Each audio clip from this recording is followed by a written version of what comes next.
You've set ambitious and then you sabotaged them again and again. Maybe your motivation faded, or maybe you found something more interesting. Distractions. But here's why that happens. And it's not what the gurus tell you. Some of you might realize part of it is trying to shortcut the goal, like going through some kind of get rich quick scheme. Sometimes it's chasing some new shiny method. The algorithm bumped into your feed. Now, there are a lot of reasons we fall off. Some, actually most, they come in the form of active self-sabotage. A lot of people will say this, but they don't really understand what it meant or where it comes from. But what we know is that 95% of behavior is unconscious. 95% of all behavior, the brain process, and your habits, it's all unconscious. By the time we're around 35-ish years of age, we're pretty much 90 to 95% conditioned reflex. In English, that means we're about 95% habit, unconscious, automatic movement. That by the time that you have lived some 1/3 of your life, you are stuck doing the same things for the rest of your life. It's true for a vast majority of daily actions, decisions, results, they're driven by your unconscious. There are some really smart people like Andrew Salter. He was a clinical psychologist and a pioneer of behavior therapy. He believed his whole premise, his hypothesis, was that we were 100% conditioned reflex. That at that point, we just automatically respond to things that happen in our immediate environment. That you're effectively a robot who can't do anything else but execute the problem we've encoded. But I don't think that way. And neither do a lot of really smart people. Take Bruce Lipton. You can find some of his key insights in this book, The Biology of Belief. He didn't believe in 100% conditioned reflex. And if you ever heard somebody say the saying that we use about 10% of our brain, the remaining 5 to 10% that isn't conditioned reflex, that's your conscious choice, your free will, your neuroplasticity at play, whatever you want to call it.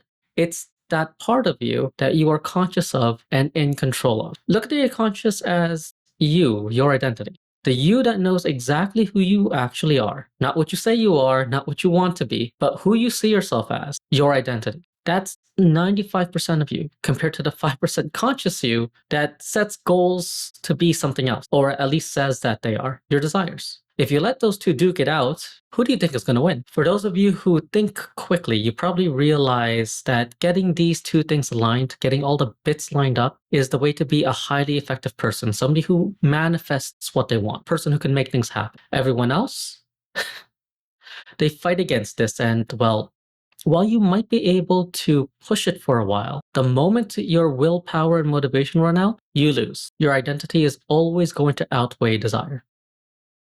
Think of it like this. Your identity is the sum of your ingrained beliefs about who you are, that I am capable, I'm worthy, or maybe unworthy. And your desire is what you consciously aim for: more money, a new career, better health. When these two things are misaligned, you enter what we call the sabotage zone, an area filled with resistance and self-limitation. Now, do not mistake identity with what you think you should be or want. That's desire. What identity is are those things you say about yourself, argue about, and fight tooth and nail for if someone tries to tell them otherwise. Someone could say that they want to dance, but that they can't for whatever reason. They'll tell you that they want to start a business, but it's too hard to do it and get started. Or maybe they'll say that they'll get into shape, but then binge eat a pizza for lunch, dinner, and have leftovers, if any, for breakfast. They simply don't have an identity that's aligned with somebody who is fit, strong, disciplined, or athletic. And yet, people still wonder why most diet-related New Year's resolutions fail. But even with all of that, there are some people who succeed, either intentionally or by luck. And my first gig as a project manager, within 6 months, I went up to pay grade. It was a quick promotion for a round that I actually wasn't qualified to be in. Saw me as a relationship accelerator, a problem solver. I consciously chose to see myself as a senior executive who was masterful in his craft. Because of that belief, every single action I did related to my work presented me as that, and my job title caught up as a result of what I did. Sounds an awful lot like what people call manifesting, doesn't it? Taking the actions required to create in reality what you believe to be true. It isn't just because I told myself, I had to believe it. Don't let the gurus fool you. If they say that's all it took to sell you, they're lying. Positive talk, especially without the proper foundation in place, is just toxic positivity. It will keep you small, it will keep you trapped. It doesn't matter how many good things you put in if you don't take out the bad first. Stanford has studies on self-affirmation, like this one over here. This one reveals why positive self-talk backfires, especially when your identity isn't aligned. Now, they might use different terms and phrases, but in the end, We're talking about your identity, your beliefs about yourself. Having people praise themselves, saying things like, I am lovable, tends to backfire among those who seem to need the praise most. When the old identity is too far ingrained, you might say something like, I am lovable. And your unconscious will immediately backfire with, no, you're not. And let me show you all the reasons why you're not. When you do this without your heart behind it, without being clear on what you actually want, that's exactly what happens. Consciously, as you desire, you say, I am X. And then your unconscious goes, no, you're not.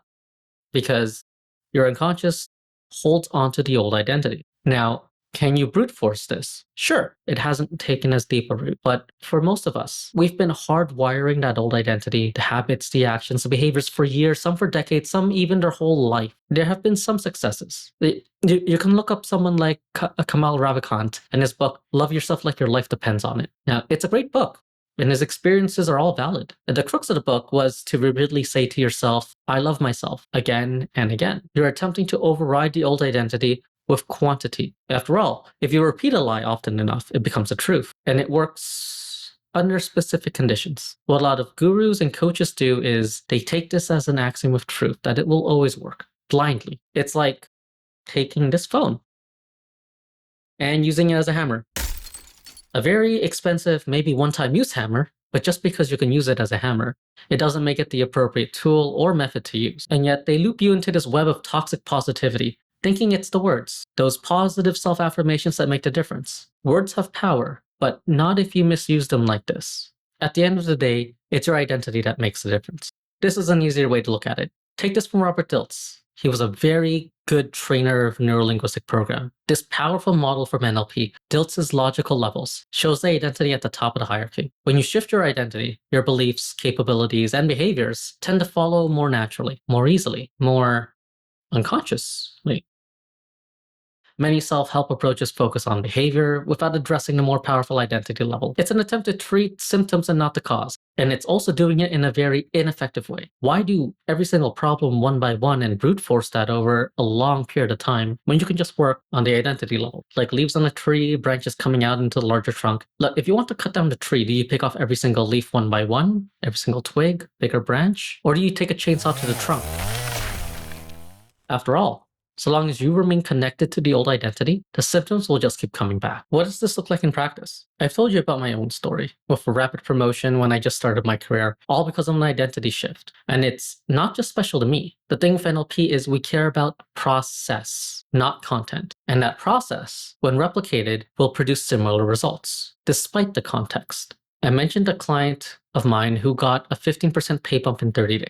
After a quick conversation with her, it was evident she didn't identify herself as a natural salesperson. In fact, she was an introvert and that selling was bad. And yet she was on a sales commissions job. So instead of focusing on sales scripts, catchphrases, and all that low-level stuff, I could have worked at that level of belief. And sometimes that's enough. But we went for identity. She went from being a shy person who hated trying to sell things to being an introverted go-getter, at least at work. She began ranking near the top of her team in terms of sales within a week. And she shifted her identity to someone who wanted to help others. The identity of being the person who could dramatically change the lives of the people she was calling became her North Star for her identity at work, and the results showed. Unfortunately, most gurus and coaches never get this. They instead tell others to try and manifest a new reality while they still have a misaligned identity. It's the whole fake it till you make it attitude. You flood yourself with quantity until you brainwash yourself it works.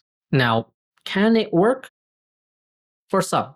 But if you actually had a problem, not just some surface level you thought you had a problem, an actual problem, a problem big enough that you needed a coach, this will not cut it. It's like putting lipstick on a pig. Might look nicer, but the foundation hasn't changed. Like blindly using all of these affirmations and words may make things look different on the surface, but the underlying mechanics, your foundation, your self-image, your identity, it hasn't changed.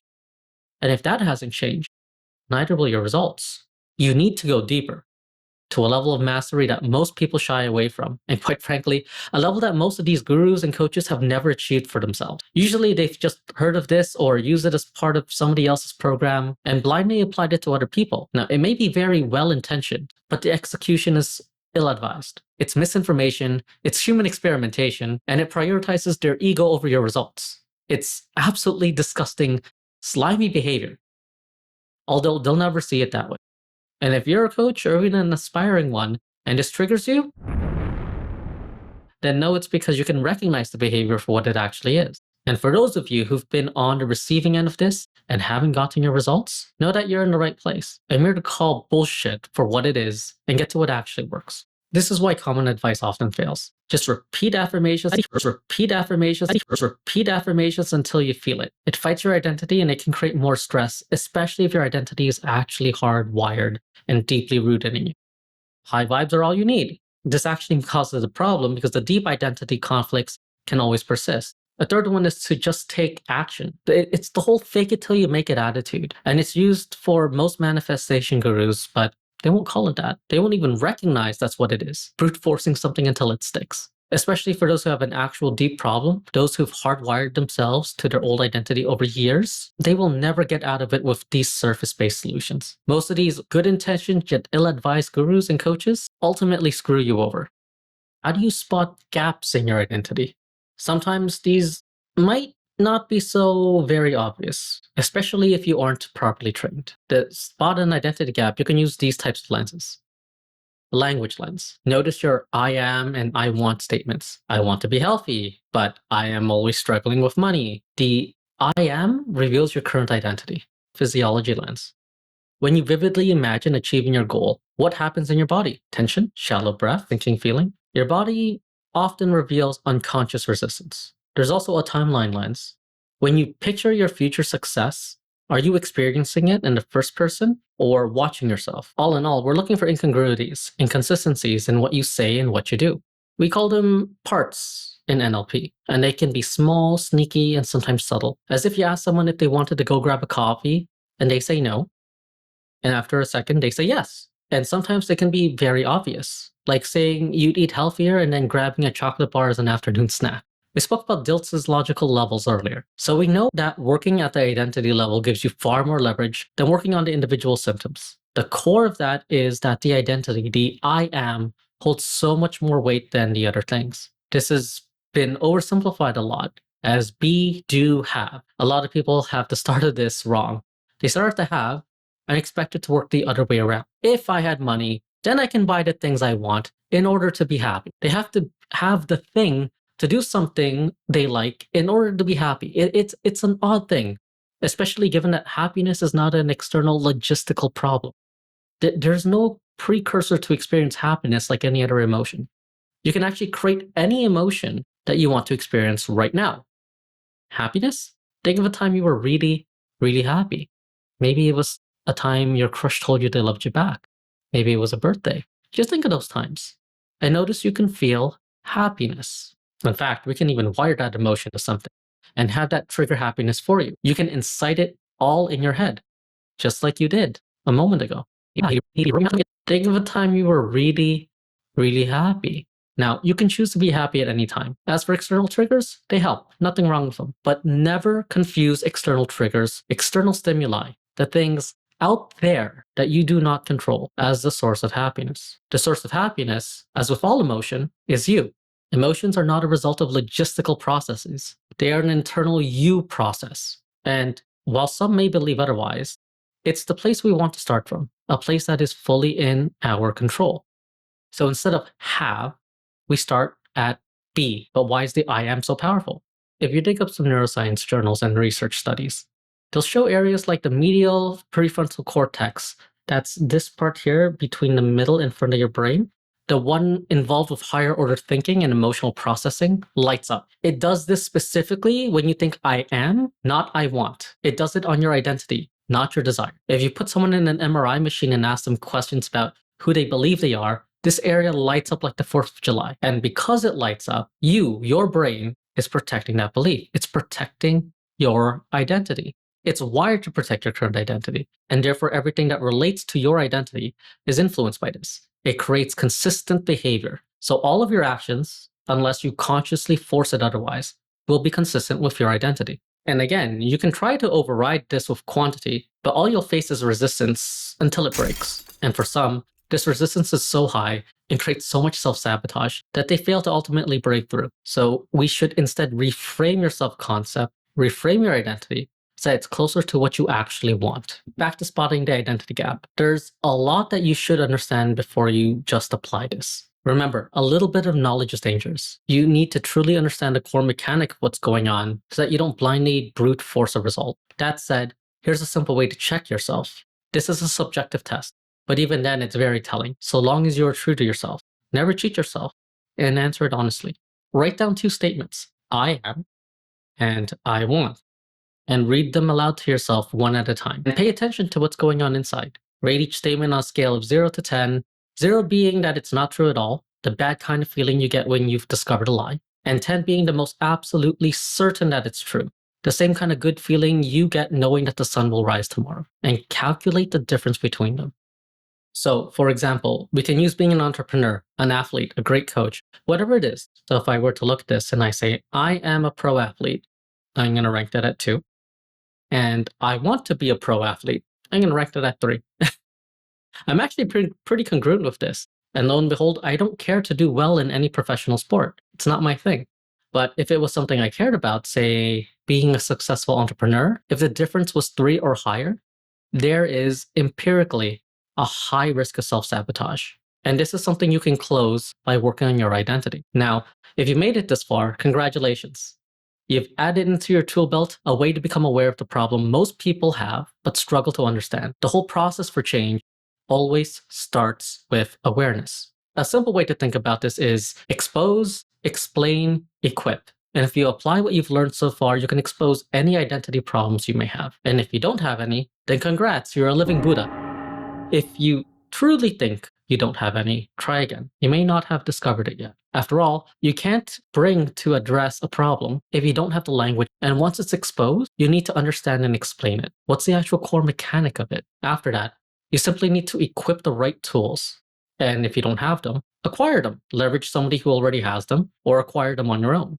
Now, this is important. Before you can address any problem, you need to be aware of it. This is expose. The problem doesn't exist unless you can language it, describe it. This is explain. And if you can't explain it, then it's just some vague feeling you're vaguely aware of. Just some vague thing that others, even well-intentioned gurus and coaches, might mislabel for you if you're not paying attention. But if you can understand the issue, then you can apply the right tools to address it. That is equip. I've been doing this work for years, and there's always more I can do and align to make myself better. And not only that, circumstances change, and so you must adapt. The things that were important to me before deciding to share this work were very different. Being a good employee requires a very different way of being than being a successful entrepreneur. This isn't about forcing positivity or eliminating doubt. It's about honoring your full emotional experience while upgrading your identity. That's how you create lasting change. Not through force, not by ignoring it, not by going around it, but by consciously choosing to change and being consistent with it. By meeting the resistance where it is, releasing the root of that resistance, and taking consistent actions towards what you want. Take it from me. The reason I've decided to put this channel together is that the current solutions are far too costly in money and time. I've spent far too much investing into different programs, masterminds, all kinds of self-development and personal trainings. While you can always make more money, time, you cannot. The time cost is immense. More than a decade going through all of that just to hear the same lessons rehashed again and again from another guru, to go through the same common problem in another high-end mastermind. I've taken the time to be trained and study under some of the best, most of whom aren't around anymore. And so to pass on those lineages, here I am, one of the few master trainers of NLP, hypnotherapy, and a whole list of other modalities, taking what actually works and boiling down the wisdom that so many have repackaged in so many different ways down to the core mechanics, tying it all together into the latest research and science we have today. It all starts with closing the gap between your identity and desire. Where do you see your biggest identity-desire clash? Drop it in the comments below. Your answers will shape the future deep dives on this channel. In my next video, we'll be talking about something that's been overused, misused, and unfortunately very much ill-defined. I'm talking about limiting beliefs, what they actually are, how to identify them, and what to do about them. It's actually surprisingly simple how easy it is to change someone's life, even your own. The main reason somebody's strategy to change fails is because the identity isn't aligned. So you either keep with the identity or you change it. Doing anything else before that is like building atop a house cards. It's putting the cart before the horse. You need to upgrade your identity and you'll upgrade your life again and again until you're where you want to be. After all, how good are you willing to have it?